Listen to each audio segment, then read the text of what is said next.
జన్మరాహిత్యం కలుగుతుంది అని భక్తుల యొక్క ప్రగాఢ విశ్వాసం. ఈ తేరు ఈ ప్రాంత ప్రకారం తేరుండాలి. ఆ తర్వాత ఇళ్లకు చేరుకునేటువంటి సంప్రదాయం ఇక్కడ ఉంది. అందువల్ల త్వరగా ఈ కార్యం కూడా అదే ధర్మస్వరూపం ఎక్కడ రథం ఉంది, అదేవిధంగా అదే రథాలు కలిగినటువంటి ప్రపంచం నిజమైనటువంటి రథం ఈ కార్యక్రమం కాస్త జరుగుతుంది. కాబట్టి మనకు అదృష్టం ఉంటేనే అది పల్లకి వస్తుందని చెప్పి అంటారు. జ్యోతిర్లింగా పుత శ్రీ పరమేశ భ్రమరంబికా దివ్యై నమః.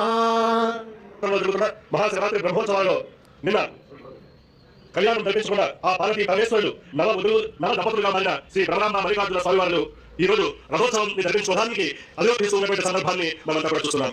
ఎందుకంటే సాధారణ అందులో భాగంగా నిన్న నవ దంపతులుగా మారిన ఆ స్వామివారు అమ్మయ్య అంటే ఈ విజయ కొండంత దేవుడు ఆ శ్రీశైలం ఇక్కడ చంద్రగుప్తుడు దిగ్విజయ యాత్రకు కాబట్టి ఆ మల్లికదేశం గుమ్మటం పైన ఉండేటువంటి కలసం, కలసానికి కట్టినటువంటి దండలు, కింద ఓంకారులు, చుట్టూ తిప్పినటువంటి పుష్పరాజములు, కింద శివలింగములు, కింద అలంకరించినటువంటి పుష్పములు, అదేవిధంగా స్వామి యొక్క విభూతి మధ్యలో కుంకుమ అనేక రకాల మార్గాలు తెల్లని మల్లెపూలతో పూజిస్తూ ఉండేది. ఆమె భక్తికి మెచ్చి పరమేశ్వరుడు ప్రత్యక్షమై ఆ పరమలో పరమేశ్వరుడు చక్కగా ఆ వెలిగించినటువంటి దీపం అధికారాన్ని పొంది శ్రీపం ఉంది. ఈ పురని కూడా కలకత్తా, బెంగళూరు, హైదరాబాద్, పూణే నుంచి వచ్చినటువంటి దివ్య పుష్పం ఏ తోటలో పూసేయో వహిస్తుంది.